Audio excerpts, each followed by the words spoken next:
Okay, we are back and continuing to work on our portrait painting, monochromatic portrait painting. You'll notice as I'm working, I'm always going to have my photograph right here next to my painting.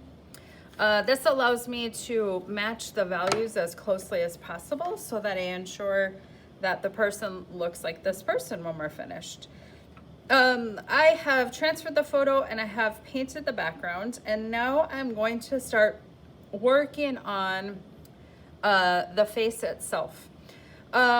Step one for working with the face is I'm going to look at the face and I'm going to find the lightest value on the skin tone. And so the lightest on here is going to be her teeth.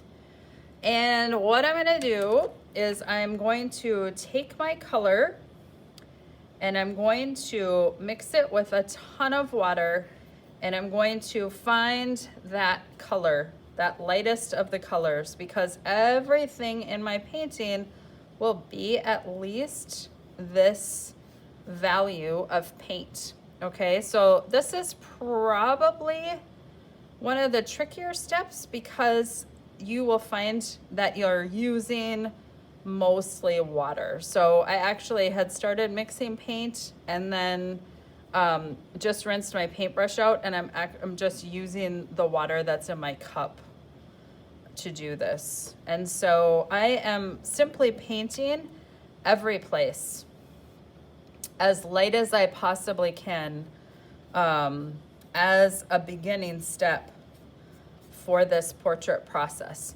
So if I put paint on there to start with and I find that it's too dark, more clean water is definitely the answer, because I'm going to be painting, like I said, this is just me painting every single place, because every single place will be at least this dark or darker throughout the course of the portrait.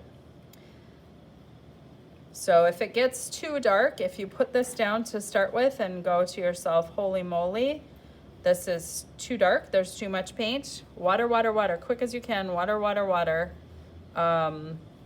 to lighten that up, right? So you can see here, I've done her entire face as lightly in the color as I possibly can. Now, this is really wet, and so there isn't a lot that I can do now until this kind of base coat dries. So I am just going to let this dry. This is my step for today, is to have placed this super light base coat over everything on my portrait, making sure that it's very, very light. We will build values from there.